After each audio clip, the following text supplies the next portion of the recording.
টানা কয়েকদিনের ভারী বর্ষণ, পাহাড়ি ঢল আর সমুদ্রের জোয়ারের লোনা পানিতে যেন এক জলবন্দী জনপদে পরিণত হয়েছে চট্টগ্রামের বাঁশখালী।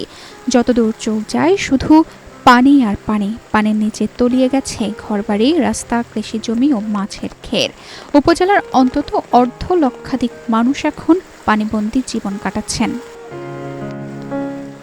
সবচেয়ে বেশি ক্ষতিগ্রস্ত হয়েছে পুইছড়ি, শেকেরখালী, ছনুয়া, গান্ডামারা, চাম্বল, শিলকুপ, সরল, খানাখানবাদ, বাহারছড়া, পাকড়িয়া ও সাধনপুর ইউনিয়ন।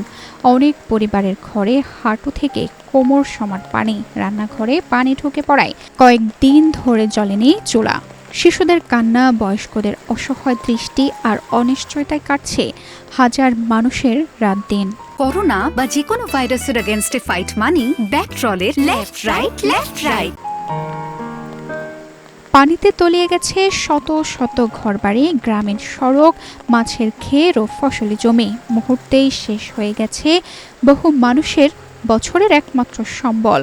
বিশুদ্ধ পানি ও শুকনো খাবারের সংকটে মানবতার জীবন কাটাচ্ছেন দুর্গত পরিবারগুলো। নিম্নাঞ্চলের সড়কগুলো পানির নিচে চলে যাওয়ায় কার্যত বিচ্ছিন্ন হয়ে পড়েছে অনেক এলাকার।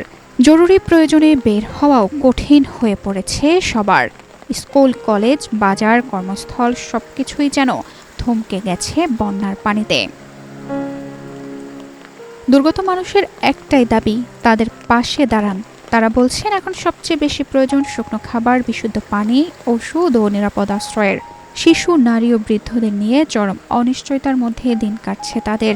প্রতিদিনই নতুন নতুন এলাকা প্লাবিত হচ্ছে, তাই দ্রুত সরকারি সহায়তা, মানবিক ত্রাণ না পৌঁছালে পরিস্থিতি আরও ভয়াবহ হয়ে উঠতে পারে বলে আশঙ্কা করছেন স্থানীয়রা। বন্যার পানি কবে নামবে, কবে স্বাভাবিক হবে জীবন, সেই উত্তর কারো জানা নেই। তবে পানিবন্দী মানুষের চোখে এখন একটাই প্রত্যাশা, সরকার ও মানবিক সংগঠনগুলো দ্রুত এগিয়ে এসে তাদের এই দুর্দিনে পাশে দাঁড়াবে।